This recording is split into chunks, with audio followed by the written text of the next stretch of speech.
Born enemies united against the greater threat. Godzilla and Kong are now set up for their sequels, especially Kong, who is finally receiving the iconic title King Kong in his new home, for which we know so little, and we'll probably have a lot to talk about once we get to see how things work down there in the Hollow Earth, which, from a theory, become a reality in the MonsterVerse at least. One thing is for sure, the MonsterVerse we have been a part of is finally a fully fledged one, and the latest movie taking part in what universe is Godzilla vs. Kong, which eventually leaves the two of the toughest monsters in new places in their stories, with the ability to let the two coexist in the MonsterVerse and any future movies placed in the same setting.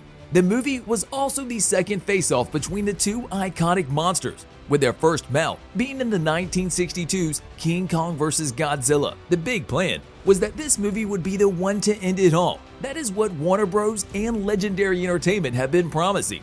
The crowning installment of the MonsterVerse never came to be by the looks of it, because even after the events of that movie, the two titans are still alive. However, the movie was well made, as it takes careful steps to ensure that not only the two titans survive, but they also have future stories set up by leaving their ending somewhat open, with only a rough idea as to what might happen next.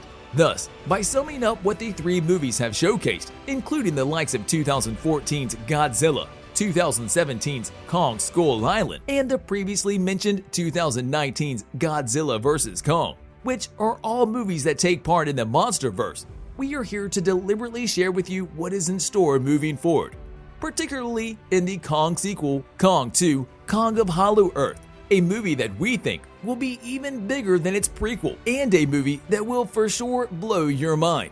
Not because of all the things it will need to answer and dive deep into, but also because of all the new things that might quite possibly happen, and the promising outlook of Godzilla vs. Kong that made both of the monsters kings in their own world might just have the biggest twist we never expected, but rather the one we deserved after the 7 years worth of storytelling. One of the longest running theories that have finally come to fruition was the Hollow Earth theory, firstly given to the world by a senior official from Monarch, William Rondon, with him and Dr. Houston Brooks later credited for it in Kong Skull Island. Put forth at the end of the 17th century by the English scientist Edmund Halley, the concept, despite being disproved rather quickly, gained a foothold in science fiction and fantasy, with many stories, including the likes of Jules Verne's Journey to the Center of the Earth, playing in favor of the said theory, and eventually expanding the imagination of many about the Hollow Earth and what it looks like if it even exists. And the MonsterVerse was not shy to test this theory and make its own version of it.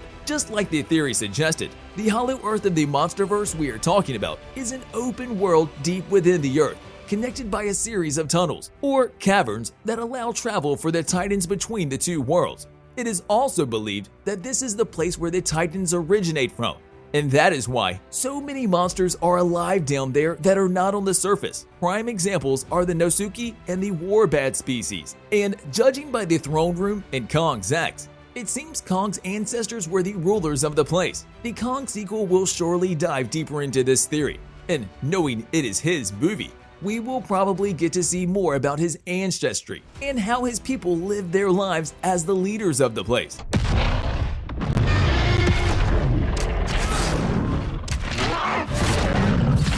Hinted many times before the battle, it has been said that Kong and Godzilla were born enemies. Their ancestors fought an ancient war thousands of years ago before the events of MonsterVerse. Kong's ancestors have won the war, judging by the fact of the throne room and the axe made up of one of Godzilla's dorsal spikes, and the fact that there was a Godzilla-like shape in the throne room as well. We are bound to get a flashback or two from the war and how things were run back then.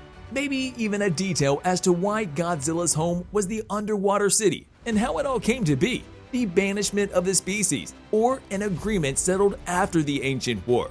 Maybe the Godzilla species retreated to the underwater depths on their own, considering they feed on the radiation of the planet, and that is the place where the Earth's radiation subsided on the surface, maybe replenishing their energy for another bout. Who knows?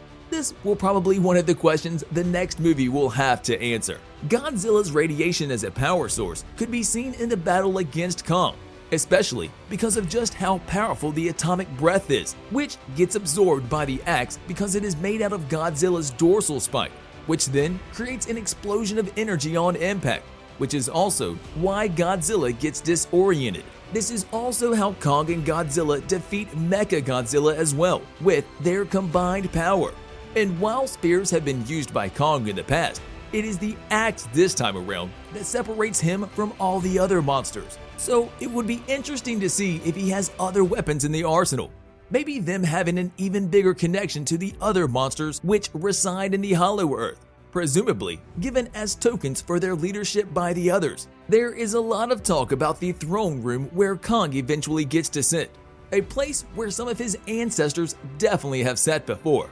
However, seeing it as it is, who exactly built the throne room? Even at his first arrival in Hollow Earth, it seems like Kong knows where he is going, which is proven to be true when he enters the throne room, a massive palace carved into one of Hollow Earth's mountains. The architecture of the room is very precise, and as we said before, it even includes a throne for the king of monsters to rest upon. The Kong sequel will likely explain which species were the smarter ones, smarter than the Kong species that were not only smarter, but also bigger, which might not be the case at all when all the Godzilla and Kong related symbols are taken into consideration inside the place. One unlikely thing was that the prehistoric humans found a way into Hollow Earth, despite the gravitational inversion between the two ecosystems, and that they were the ones to have it done, all as worthy worshippers of the Titans as gods.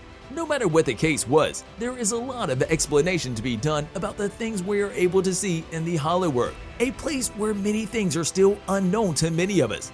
For which things, we need a further explanation, and the one we think we will be getting in the upcoming Kong sequel.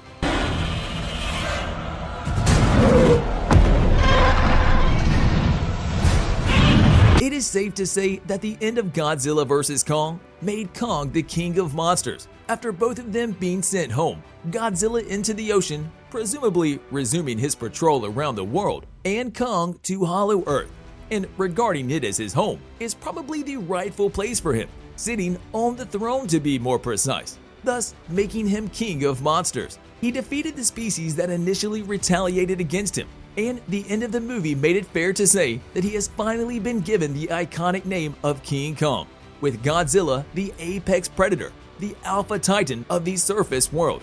So it will be an interesting thing to see how King Kong copes with everything down in the Hollow Earth, now that we are going to get a lot more about it, especially since it is the place where Monarch had set up its latest research station, from which we will get a closer look at things, and King Kong included, in the upcoming Kong King of Hollow Earth. On a related note, tell us down in the comments below, what are your thoughts on the Monsterverse and the ending of Godzilla vs. Kong? Did they do a good job in treating the two titans equally? And where do you see Kong's journey take him next? What is the next adventure he will embark on moving forward? But also, don't forget to like, subscribe, and hit the bell icon if you would like to see more videos like this in the future.